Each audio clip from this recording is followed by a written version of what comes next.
এনে কৈছে 10,000 টকাটো নিদিয়ে আজিলৈকে মই যি কৈছো তাক কৰি আছো না নাই কিবা কথা মিছ হৈছে নেকি কংগ্ৰেছৰ মানুহবিলাকে শুনিলক যে 1 এপ্ৰিল তাৰিখে বিহালীত আই মাতৃসকলক 10,000 টকা দি আমি আঁচনিৰ শুভাৰম্ভণি কৰিলো ভৱেশ কলিতা সুমন হৰিপ্ৰিয়া দিগন্ত কলিতাই জুন মাহৰ ভিতৰত এটা ডেট দিয়ক মই ৰঙিয়া হাজু কমলপুৰত আহি 10,000 টকাটো বিতাই থৈ গুচি যাম সিদিনাখন কিন্তু ভাত পানী খাই যাম হ'ব আজিতো ইলেকশ্যনৰ কাৰণে আহিছো লগে লগে যাব লাগিব কিন্তু সিদিনাখন সময় লৈ আহিম আৰু এই 10,000 টকাৰ আঁচনিটোৰ বিষয়ে সকলোকক বুজাই যাম এই আঁচনিটো কি গছ লগোৱাৰ কাৰণে 10,000 টকা নহয় এই 10,000 টকাটো আমি ভাল কামত খৰচ কৰিম বিহালীত যেতিয়া মই 10,000 টকা দিলো এগৰাকী মহিলাই সেলফি উঠিলে সেলফিটো নহল কেমেৰাটো মোক কয় মোবাইলটো দলিয়াই দিম মামা আজি নতুন মোবাইল কিনিম মই মহিলাগৰাকীক কলো যে এই 10,000 টকা আমি ভাল কামত খৰচ কৰিম কি ভাল কাম মোৰ স্বামীৰ ব্যৱসায় আছে তাতে খৰচ কৰক কোনো আপত্তি নাই নিজৰ ব্যৱসায় কৰক মুৰ্গী কণী গাই গৰু আপোনালোকে যিকোনো ভাল কামত খৰচ কৰক আপোনালোকক হিমন্ত বিশ্ব শৰ্মাই প্ৰতিশ্ৰুতি দিছে অহা বছৰ মই আপোনালোকক আৰু 25,000 টকা কৈ দিম কাক দিম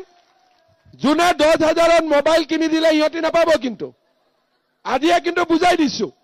কিন্তু যোনে মোবাইল নাই কিনা ভাল কামত 10,000 খৰচ কৰিছে অহা বছৰ তেওঁলোকক 25 দিম তাৰ পিছৰ বছৰ তেওঁলোকক আমি 50,000 টকা দিম এয়া মোৰ প্ৰতিশ্ৰুতি আৰু আজিলৈকে যি কৈছো টেটৰ চাকৰিৰ সময়ত মানুহে বুজাই নাছিল যে বিনা পইচাত চাকৰি হ'ব পাৰে পুলিচৰ চাকৰিৰ সময়ত মানুহে ভাবাই নাছিল যে বিনা পইচাত চাকৰি হ'ব পাৰে কোনেও ভাবাই নাছিল যে অসমত ইমান পৰিৱৰ্তন হ'ব পাৰে আজি আমি সকলো কৰিছো কাৰণ মানুহৰ ওপৰত আমাৰ বিশ্বাস আছে মানুহৰ ওপৰত মৰম আছে কংগ্ৰেছ চৰকাৰৰ দিনত এটা নামঘৰত কংগ্ৰেছ দলে এটা টকা দিছিল নেকি আপোনালোকে মনত পেলাওক আজি আমি অসমত 25,000 নামঘৰত আমি 3 লাখকৈ টকা দিছো আৰু 25,000 নামঘৰক এই বছৰ আমি আৰু 3 লাখকৈ টকা দিম কিয় কিং জীৱিকা সখী বাইদেউসকলে কৰিলে কোনবাই পইচা দিবলগীয়া হৈছে নেকি সঁচা কথা কওক কোনবাই পইচা দিবলগীয়া হৈছে নেকি আৰু যিসকলৰ জিঅ' টেগিং হোৱা নাই 10 মে তাৰিখৰ পৰা 15 দিন আপোনালোকে সময় পাব নিজৰ জিঅ' টেগিং নিজে কৰি লোৱা বাস নিজৰ জিঅ' টেগিং নিজে কৰি ল'ব নিজেতো নিজৰ টকা নাখায় খাব জানো নিজেতো নিজৰ টকা নাখায় গতিকে এইবাৰ জিঅ' টেগিঙতো টকা নহব সকলোৱে প্ৰধানমন্ত্ৰী ডাঙৰীয়াৰ ঘৰ নিয়ম অনুসৰি পাব তাৰো ব্যৱস্থা আমি কৰিছো চাউল হল মেডিকেল কাৰ্ড হল কলেজত নাম ভৰ্তি হল জিঅ' টেগিং হল কিন্তু ৰেচন কাৰ্ডখনত আৰু কিবা কিবি পালে ভাল আছিলে সেইকাৰণে এইবাৰ মই সিদ্ধান্ত লৈছো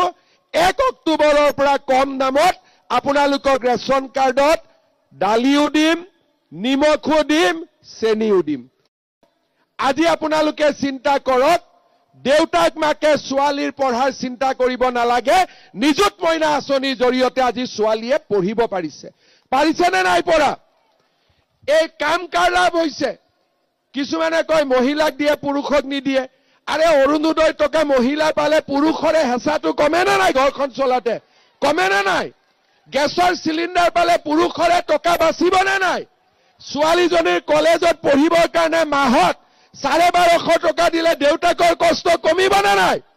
দেউতাকৰ কামটো মামাই কৰি আছে নে নাই দেউতাকৰ কামটো মামাই কৰি আছে নে নাই কওক শ্ৰদ্ধা ৰাইজ আৰু এটা কথা মই মাজে মাজে চিন্তা কৰো মেট্ৰিক পৰীক্ষাৰ সময়ত কেতিয়াবা মই মোৰ লগৰ ল'ৰাৰ ঘৰত যাওঁ বোলে এই ল'ৰাটোক কচোন গাখীৰ নাখায় পঢ়াত ভাল হ'ব লাগে গাখীৰ খাব লাগে তা মই চিন্তা কৰো ইটো গাখীৰ আছে খোৱা নাই মানুহৰ ঘৰততো গাখীৰে নাই খাবৰ কাৰণে দুখীয়া মানুহৰ ঘৰত আমাৰ মানুহে গাখীৰ নাখায় ঘৰত গাখীৰ আছে দুখীয়া মানুহক গাখীৰ লাগে, গাখীৰ নাই। বহুত দুখীয়া ল'ৰা ছোৱালী আছে মেট্ৰিক পৰীক্ষা দিব লাগে, গাখীৰ কাপ খাব নোৱাৰে, টিউচন এটা ল'ব নোৱাৰে, নোটপেড কিনিব নোৱাৰে, পেন কিনিব নোৱাৰে। এইবাৰ মই সিদ্ধান্ত লৈছো, যিমান ল'ৰা ছোৱালীয়ে মেট্ৰিক দিব সকলোকে 300 টকাকৈ মাহত মই দি থাকিম যেতিয়ালৈকে মেট্ৰিক পৰীক্ষা নহয়। দেউতাক মাকৰ কষ্ট কমিবনে নাই? মাকে ল'ৰা ছোৱালী গাখীৰ এগিলাচ খুৱাব পাৰিলে মাকজনৰ মনটো শান্তি হ'বনে নাই? আজি কোনে এইবিলাক কথা চিন্তা কৰিছে? বিজেপি দলে চিন্তা কৰিছে, মোদীয়ে চিন্তা কৰিছে, দিলীপ শইকীয়াই চিন্তা কৰিছে, ভৱেশ কলিতাই চিন্তা কৰিছে, সুমন হৰিপ্ৰিয়াই চিন্তা কৰিছে, দিগন্ত কলিতাই কৰিছে। আমাৰ লুঙি ধুতিৰ প্ৰতি মৰম নাই, ৰাইজৰ প্ৰতি আমাৰ মৰম আছে। ঠিক কৈছো নে নাই? শ্ৰদ্ধা ৰাইজ, আৰু আপোনালোকে চিন্তা কৰক আমি কেনেকে সমাজখন আগুৱাই লৈ যাব খুজিছো। আজি কংগ্ৰেছ চৰকাৰৰ দিনত অংগনবাদী চাকৰি এটা পাবৰ কাৰণেও টকা ঘোষ দিবলগীয়া হৈছিল। আজি ACS APSৰ কাৰণে, বাবা মই যোৱাৰ সময়ত লৈ যাম, ACS APSৰ কাৰণে 1 কোটি টকালৈকে ঘোষ দিব লাগিছিলে। আজি কংগ্ৰেছ চৰকাৰৰ দিনবিলাক পাৰ হৈ গ'ল। বিজেপি চৰকাৰৰ দিনত আজি আমি প্ৰত্যেকটো পৰ্যায়তে মানুহৰ বাবে যুঁজিছো। চাকৰি নামত টকা খোৱাটো অসমত নিয়ম আছিলে। কংগ্ৰেছৰ মানুহবিলাকে যিমান ডাঙৰ ঘৰ বনাইছে, গাড়ী কিনিছে, সব চাকৰি নামত লোৱা টকা। 1.5 লাখ ল'ৰা ছোৱালীক মই চাকৰি দিলো, 1 লাখ কৰি ল'লে মোৰ ঘৰত 1500 কোটি টকা জমা হ'লহেঁতেন, বিজেপিৰ সকলো মানুহৰ ঘৰবোৰ পকা হ'লহেঁতেন। কিন্তু আজি প্ৰথমবাৰৰ বাবে অসমত চৰকাৰী চাকৰিৰ কাৰণে তামোল পাণ এখনো খুৱাব নালাগে। আজি আমি এনেকে চৰকাৰ চলাইছো। আজি অংগনবাদী কেন্দ্ৰ পাৰৰ বা আছিলে, আজি আমি আদৰ্শ অংগনবাদী কেন্দ্ৰ বনাইছো। গভৰ্ণমেণ্ট স্কুলবিলাক মৰি গৈছিলে, আজি আমি 8 কোটিকৈ টকা দি নতুনকৈ বনাম। ডন বস্কো, সেন্ট মেৰিজতকৈও আমাৰ স্কুলবিলাক আমি ধুনীয়া কৰিম। সকলোৱে ভাবিছে ইটো চব কৈ গৈ আছে, 10,000টোৰ কথা নকয় কিয়? ভাবি আছে নে নাই? জুবিন গাৰ্গে হিট গানটো